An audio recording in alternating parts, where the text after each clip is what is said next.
सभी का स्वागत है हमारे YouTube चैनल पंडित ब्रोज में। जैसे कि दोस्तों आपको पता जब हम वीडियो लाते हैं काफी इंटरेस्ट काफी धमाकेदार होती है दोस्तों जो हमारी वीडियो होती है ना वो एक सजेस्टेड वीडियो होती है दोस्तों आज की जो वीडियो है उसका टाइटल है यहूदी मजहब में शादी और औरत का मुकाम।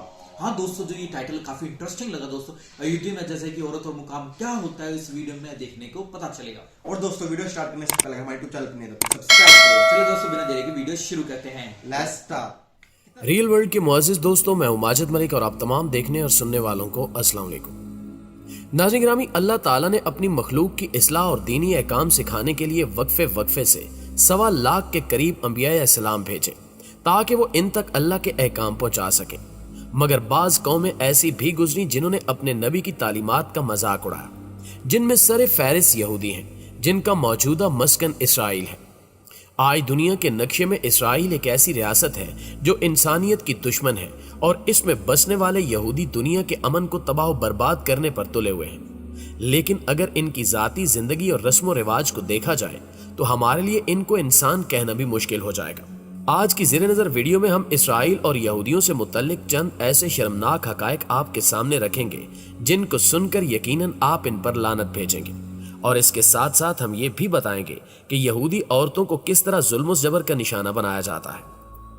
नाज़रीन गिरामी, कहा जाता है कि जब हिटलर ने हजारों यहूदियों को कत्ल किया था तो चंद यहूदियों को ये कहकर जिंदा छोड़ दिया था कि आने वाली नस्लें इनके करतूत देख सके कि मैंने इनको क्यों कत्ल किया। लिहाजा आज आप देख लें कि दुनिया में जितनी भी साजिशें चल रही हैं वो सब यहूदियों का ही किया धरा है। यहाँ तक कि यहूदियों ने 1948 में एक आलमी साजिश के तहत फलस्तीन पर कब्जा करके इसराइल के नाम से एक अलग मुल्क कायम किया जहाँ इन्हीं की हुकूमत है। दूसरे मजाहिब की तरह यहूदियत में भी बाज दिनों को खसूसी तकद्दुस हासिल है, जैसा कि यहूदियत और बाज ईसाई फिरकों में सबत इबादत का दिन है और इसे यहूदियों के मुकद्दस दिनों में सबसे अहम तरीन समझा जाता है। सबत जुमे के रोज गरूब आफ्ताब से शुरू होकर अगले रोज गरूब आफ्ताब तक जारी रहता है और ये दिन रिवायती तौर पर 3 जरूरी खानों पर मुश्तमिल होता है।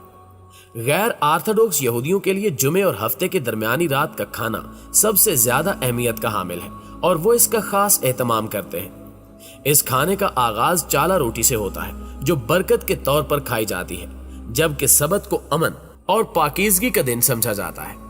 इस रोज रिवायती तौर पर अच्छे कपड़े पहनने को अहमियत दी जाती है और बाज लोग पाकीज़गी की अलामत के तौर पर सफेद कपड़े पहनते हैं और जुमे की रात को घर में मोमबत्तियों को रोशन किया जाता है और सुबह सवेरे इबादत गाहों का रुख किया जाता है जहां इस दिन की मुनासबत से खसूसी इबादत की जाती हैं। इसके साथ साथ सख्त नजरियात के हामिल यहूदी उस रोज तंबाकू नोशी, आतिशबाजी, मेहनत मजदूरी और गाड़ियों में सफर करने से मना करते हैं। दोस्तों, अगर मजहब यहूदियत में शादी की बात की जाए तो यहूदियों में शादी का तरीका बहुत सादा और दिलचस्प है, जिसमें मंगनी का ऐलान शादी से पहले कर दिया जाता है। इनके नजदीक शादी के दिन रोजा रखने को मुस्तहसन समझा जाता है, जबकि शादी की रस्म सापहर को मजलिस में अदा की जाती है, जिसमें कम से कम 10 बालगों की मौजूदगी जरूरी समझी जाती है। मजलिस की इमारत में एक रेशमी कपड़े का शामियाना तैयार किया जाता है जिसमें दूल्हा दुल्हन के हमरा आता है, जिसके बाद यहूदी रब्बी यानी यहूदी आलम एक गिलास में शराब लेता है और ज़ौजैन के हक में दुआ करता है और उस गिलास को दूल्हा दुल्हन को दे देता है। ये लोग शराब चखते हैं और बाज औकात दूल्हा और दुल्हन ये शराब पी जाते हैं, और अगर दूल्हा और दुल्हन की झूठी शराब बच जाए तो यहूदी अकीदे के मुताबिक ये झूठी शराब उनको पिलाई जाती है जो या तो शादी करने से डरते हैं या वो नामर्दी की वजह से शादी से दूर भागते हैं। इनके अकीदे के मुताबिक अगर दूल्हा और दुल्हन की झूठी शराब किसी नामर्द को पिला दी जाए तो वो जल्द उस नामर्दी से छुटकारा पा जाता है।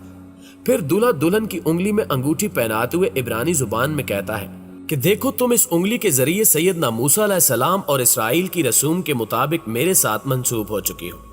फिर शादी के अहदनामे को आरामी जुबान में रब्बी बाआवाज़ बुलंद पड़ता है, जिसके बाद शराब का एक गिलास लेता है और दुआ करके फिर ज़ौजैन को देता है, जिसे वो दोनों चख लेते हैं। यहूदी मजहब में शादी की बहुत ही आम रस्म गिलास तोड़ना है, जिसमें दूल्हा दुल्हन शराब पीने के बाद गिलास को जमीन पर रखते हैं और दूल्हा गिलास को अपने दाएं पांव से तोड़ता है और सब लोग मजल तूब यानी खुशकिस्मत पुकारते हैं। इस गिलास तोड़ने की वजह यह बयान की जाती है कि यहूदी तारीख पर इन पर जो जुल्म ज्यादतियां हुई हैं, इनकी याद में ही गिलास तोड़ा जाता है ताकि शादी के इस पुरमुसर्रत मौके पर भी उस जुल्म ज्यादती को याद रखा जाए। जबकि बाज यहूदियों के नजदीक इस गिलास तोड़ने का मकसद ये है कि गिलास के टुकड़े ये बताते हैं कि ये दुल्हा दुल्हन कब तक शादी के बंधन में रहेंगे, यानी इनकी शादी कब तक कायम रहेगी। यहूदी शादी में निकाह नामा भी बहुत अहमियत का हामिल है। इसके बगैर शादी का तसव्वुर भी नहीं किया जा सकता। इस निकाह नामे को यहूदी इस्तिलाह में कतूबा कहा जाता है। इस निकाह नामे में दूल्हा ये अहद करता है कि वो अपनी बीवी को मेहर देगा जो तलाक या इसके मरने की सूरत में इसके काम आएगा, और वो ये भी अहद करता है कि वो अपनी बीवी को नानो नुफ्ता देगा और इसकी जिस्मानी ख्वाहिशात को भी पूरा करेगा। यह निकाहनामा हाजरीन के सामने ऊंची आवाज से पढ़ा जाता है ताकि लोग इस निकाहनामे की इबारत को सुन सके और इस पर गवाह बन सके। यहूदी इसे बहुत कीमती और मुबारक ख्याल करते हैं, इसलिए इसे बहुत खूबसूरत अंदाज में फ्रेम करवाकर घर में लगा दिया जाता है। बाकी इल्हामी मज़ाहिब की तरह यहूदियत में भी औरत के महर का तस्वुर मिलता है, लेकिन यहूदी कानून में महर को औरत का मुआशी हक नहीं समझा जाता, इसलिए इसे इतनी अहमियत भी नहीं दी जाती। इसी वजह से यहूदी कानून में इसका तज़किरा इशारतन तो मिलता है मगर सिराहतन इसका जिक्र नहीं मिलता।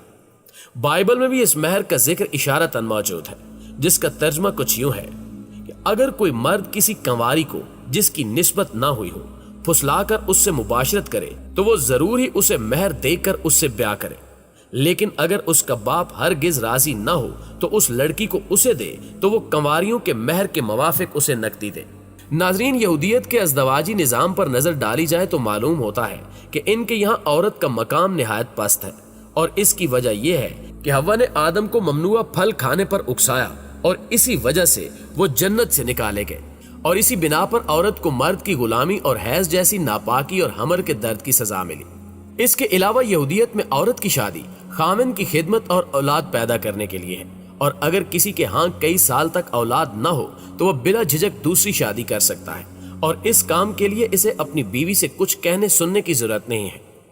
इसी तरह निकाह के कानून की तरह तलाक का कानून भी यहूदी रिवायात में औरत की मजलूमियत की दास्तान सुनाता है। यहाँ तक कि यहूदी मर्द जब चाहे छोटी सी लग्जिश पर तलाक दे देते हैं, और इनके मुताबिक इनको ये हक मजहब ने दिया था। यहूदी शरीयत में जब एक औरत की शादी हो गई तो फिर वो दोबारा शादी नहीं कर सकती, या अगर किसी यहूदी औरत को उसके शौहर ने तलाक दे दी तो वो फिर भी दोबारा शादी नहीं कर सकती, और ना ही किसी मर्द को उससे शादी करने की इजाजत है। अगर किसी औरत का शौहर मर जाए तो उसके लिए यहूदी कानून में ही हुक्म रिवाज था कि वो अपने शौहर के भाई से शादी करे, और उस शादी से होने वाला पहला बच्चा भी उसका नहीं बल्कि उसके मरहूम भाई का शुमार होता था। अगर उसके शौहर का भाई शादी करने से इनकार कर देता तो फिर इसे शादी करने पर मजबूर किया जाता, और अगर वो फिर भी न मानता तो उसको उम्र भर जिल्लत का सामना करना पड़ता। जबकि दूसरी जानिब इस्लाम ने औरत को मुख्तलिफ नजरियात और तसव्वुरात के महदूद दायरे से निकाल कर बैसियत इंसान के औरत को मर्द के यकसा दर्जा दिया। इस्लाम के अलावा बाकी तमाम तहजीबों ने, खसूसन मगरिब, जो आज औरत की आजादी, अजमत और मुआशरे में इसके मकाम मनसब दिलवाने का सहरा अपने सर बांधता है, लेकिन इस मुआशरे ने हमेशा औरत के हकूक को सबोताज किया है और औरत को अपनी महकूमा और ममलूका बनाकर रखा है। दोस्तों, जो वीडियो थी इसमें यही बताया जो यहूदी औरतें होती है उन पे इतना जुल्म क्यों होता है, तो ये और उनका जो शादी करने का तरीका होता है वो क्या होता है। हाँ दोस्तों, इसमें बताया गया जो यहूदी में जो शादियां होती है उसमें जो अत्याचार होता है काबिल केवल लड़कियों पे ही होता है, औरतों पे होता है। इसमें दोस्तों इसमें बताया भी गया है कि इस तरह से उनकी शादियां होती है। शादी जो इसमें एक गिलास में शराब दी जाती है दोनों को, और जो शराब जो बच जाती है वो शराब को वो पीता है बंदा जिसकी शादी ना हो रही हो, जान ना मर्द हो। हाँ, और दोस्तों इसमें ये भी बताया कि जो जितने भी जुल्म होते हैं वो काफी मतलब जो अयोधी औरत पे होते हैं, ना कि जो उन पे आदमी होते हैं उन पे कुछ नहीं होता। हाँ दोस्तों, मुझे एक फैक्ट बहुत ही बुरा लगा जिसमें दोस्तों कि एक औरत को बताया गया अगर उसका पति उसको छोड़ दे, छोटी बातों पर उसको तलाक दे देता है, दोस्तों वो दूसरी शादी भी नहीं कर सकती, और उसकी अगर डेथ भी हो जाए उसके पति की तो उसे अपने भाई के साथ शादी करनी पड़ती है। हाँ, और दोस्तों अगर कोई भी मतलब वाइफ उसकी अगर बेबी अगर नहीं दे पाती तो दोस्तों वो जो उसका जो मतलब हस्बैंड होता है वो उसको आसानी से डिवोर्स दे सकता है। हाँ दोस्तों, और इसमें जैसे कि बताया भी गया है जैसे कि अगर वो औरत को बच्चा पैदा नहीं कर पा रही तो उसको दूसरी शादी करने की अनुमति है, और बिना पूछे बिना किसी कानून के वो दूसरी शादी कर सकता है। हाँ दोस्तों, इसमें यही बताया है कि उन पर इतना जुल्म क्यों करा जाता है। और दोस्तों ये एक तरफ ही बताया जो इस्लाम में जो औरत को है वो जो आदमी के उनके मतलब एक तरह से मतलब एक तरह साथ ही खड़े पाए हैं। हाँ दोस्तों, इसमें बताया गया है कि जैसे कि औरतों को कितनी परेशानियों को उठानी पड़ती हैं। जो यहूदी, हमने सुना है कि जो इजराइल है दोस्तों, जो आज यहूदी देश बन चुका है और उसको पूरी परमिशन है, जहाँ भी यहूदी है वो इजराइल में आके रह सकता है, मगर इजराइल के पीछे आपने यही सुना होगा कि इजराइल आज डेवलप कर रहा है, कितना एनिमेशन बनाता है, कितना इनोवेशन करता है, मगर दोस्तों कुछ ऐसे फैक्ट भी हैं उसके पीछे जो आज इस वीडियो में हमें देख के पता चला है। तो दोस्तों ये थी मेरी आज की वीडियो, आपको पसंद लाइक करें, शेयर सब्सक्राइब करें और दोस्तों कमेंट सेक्शन में जो नेक्स्ट वीडियो किस पे बनाए। नमस्ते दोस्तों।